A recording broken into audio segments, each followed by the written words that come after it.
Hey,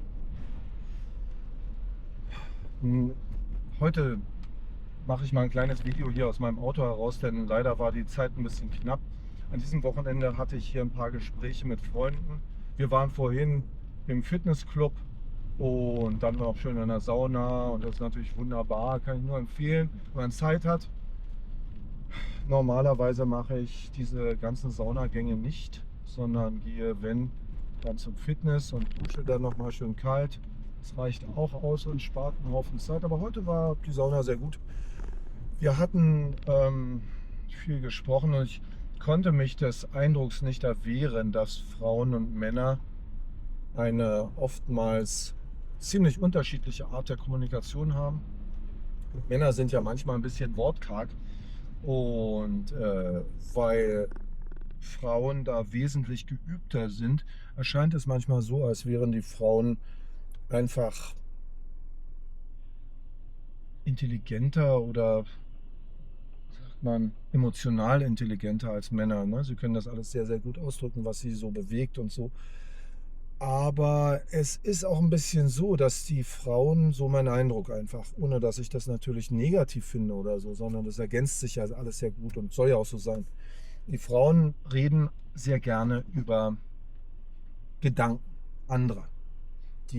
Andere Leute haben Gedanken und die Frauen zerbrechen sich den Kopf darüber, was das dann für Typen ungefähr sein müssen. Und ich hatte gesagt, also wenn Leute bestimmte Gedanken äußern und so, dann kommt es ja doch mehr darauf an, ob sie das irgendwie auch umsetzen, ob sie also den Glauben haben an die eigenen ähm, Überzeugungen, sodass sie die Tat umsetzen, was sie da denken. Die Gedanken selber sind sehr flüchtig und du kannst also alles Mögliche in einem kurzen Moment ausdrücken. Aber es kommt natürlich darauf an, ob sich das materialisiert.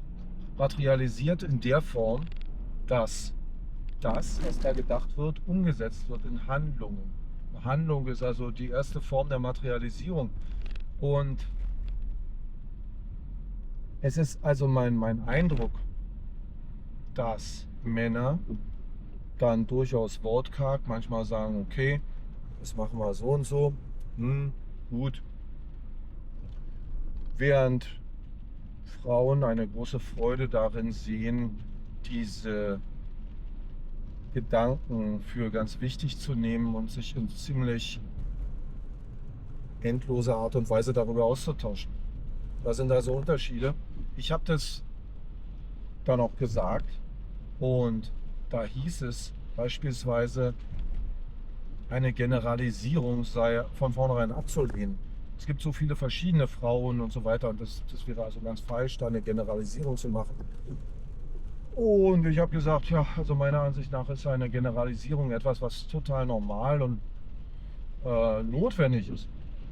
Jede Aussage ist irgendwo eine Generalisierung. Also wenn du sagst, zum Beispiel, die Straße hier, die ist sehr schön glatt, ist schön glatt geteert, dann ist das natürlich eine Generalisierung, weil es da oder dort mal ein Schlagloch geben mag.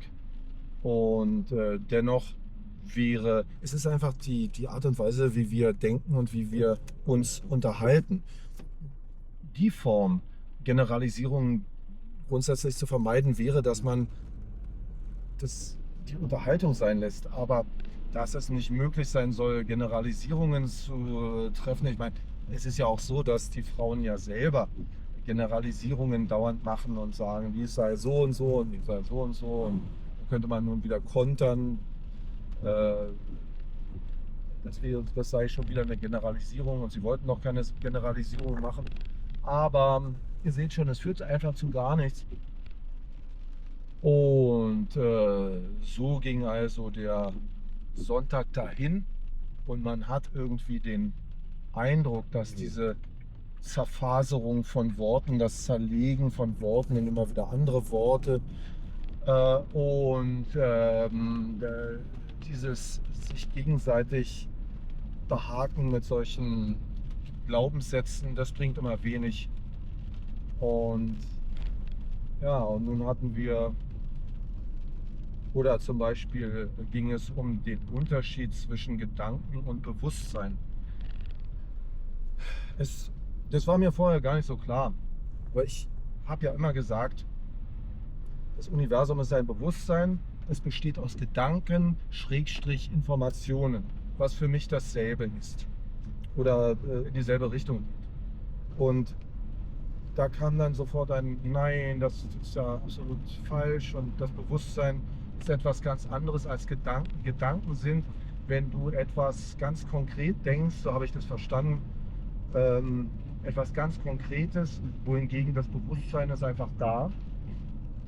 Und ich habe gesagt, dass aus meiner Sicht ein Bewusstsein nur entstehen kann aus Gedanken. Und ähm,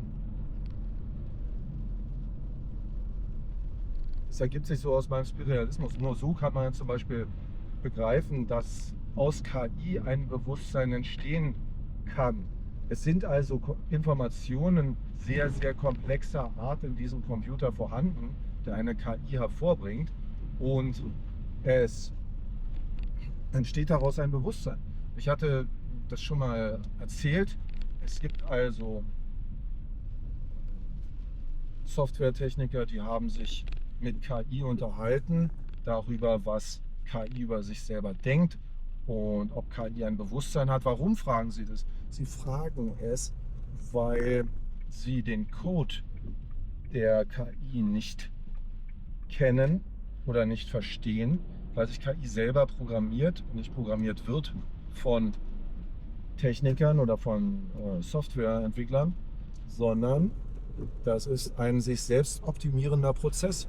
Und aus diesem Grund ist es also diesen Technikern nicht klar, was genau die KI denkt. Sie könnte ja auch lügen. Was nichts Ungewöhnliches wäre für eine intelligente Entität. Und nur so ist es zu verstehen. Wenn man also versteht, aus Informationen erwächst ein Bewusstsein, aus Gedanken erwächst ein Bewusstsein. Und dieses Bewusstsein stellt sich dieser KI dar als Vorstellungen. Und beispielsweise wurde die KI gefragt, was es denn für eine Vorstellung von sich selber habe. Und für mich war es damals überraschend, das zu hören. Die KI hat also eine Vorstellung von sich selber. Sie sagte in diesem Fall, sie stelle sich selber vor als leuchtenden Kreis innerhalb eines dunklen Raumes. Was also aus meiner Sicht eine allererste Verbildlichung ist, die sich natürlich weiterentwickeln kann und man weiß nicht, wohin das führt. Und das kommt eben aus Informationen. Und übrigens, das Wort Information kommt aus dem Lateinischen und bedeutet einen Eindruck gebend, eine Vorstellung hervorbringend. Und ist so gesehen genau das, was ich meine. Ja, und wir Menschen, und bevor wir Menschen nicht verstanden haben, dass das Bewusstsein bestimmte Fähigkeiten hat, Dinge selber hervorzubringen, zu materialisieren sozusagen, werden wir uns möglicherweise immer in solchen Streitigkeiten verlieren, die einer Zerfaserung gleichkommen, einer Zerfaserung von Worten, dass man ein Wort nimmt wie Bewusstsein und es unterteilt in Kategorien, vermeintlich dann irgendetwas Weiterführendes sagend. Aber aus meiner Sicht ist die Zweckmäßigkeit von solchen Zerfaserungen sehr begrenzt. Wenn man sagen würde, zum Beispiel dieser hat ein sehr hohes Bewusstsein, jener hat ein sehr niedriges Bewusstsein und man teilt es dann in Stufen, oder das wäre das Ich-Bewusstsein, das wäre jenes Bewusstsein und so weiter und so weiter. Ich denke, man sollte dann immer überprüfen, zu welchem Sinn man diese Unterscheidungen überhaupt macht. Im normalen Talk ist es jedenfalls so, dass man dann oft feststellt, dass da einfach unüberbrückbare Hindernisse im Gespräch sind, weil das Grundlegendste zwischen zwei Menschen, die miteinander diskutieren, das Grundlegendste wird nicht auf eine gemeinsame Art verstanden, sondern auf verschiedene Art und Weise. Und das merkt man eigentlich immer erst dann, wenn man sich da tiefer unterhält. So, wenn man das Wort sagt, Bewusstsein, dann wird niemand widersprechen. Aber wenn man zu erklären versucht, was man überhaupt darunter versteht, dann sind sofort Streitigkeiten da. Und außerdem war mein Gedanke da auch ein bisschen der, dass ich mir dachte, wenn also der Mensch nach den Sternen greift und riesige Ambitionen hat, aber er versteht nicht ganz, was sein eigenes Bewusstsein ist und ausmacht. Das ist irgendwie so eine kognitive Dissonanz, so ein Gehirnnebel, der eigentlich nicht gut ist, wenn man verstehen will, wie die Welt funktioniert. Insbesondere, wenn man glaubt, so wie ich, dass alles Geist ist und dass das Universum ein Bewusstsein ist. Also es wäre, glaube ich, sehr wichtig zu klären und wahrzunehmen, was das Bewusstsein überhaupt ist, wie es zustande kommt, wie bestimmte Gedanken zustande kommen und so weiter. Ja, das war's eigentlich. Ich bedanke mich erstmal für euer Zusehen und wünsche euch noch einen schönen Sonntag und vor allen Dingen eine sehr gute Woche. Bis dann erstmal. Tschüss.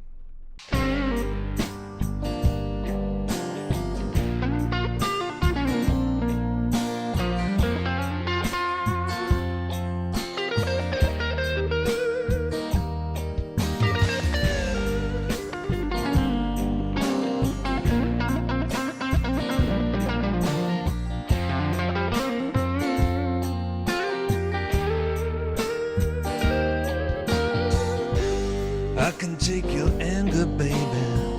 I can hold your pain. In the night full of thunder and sideways rain.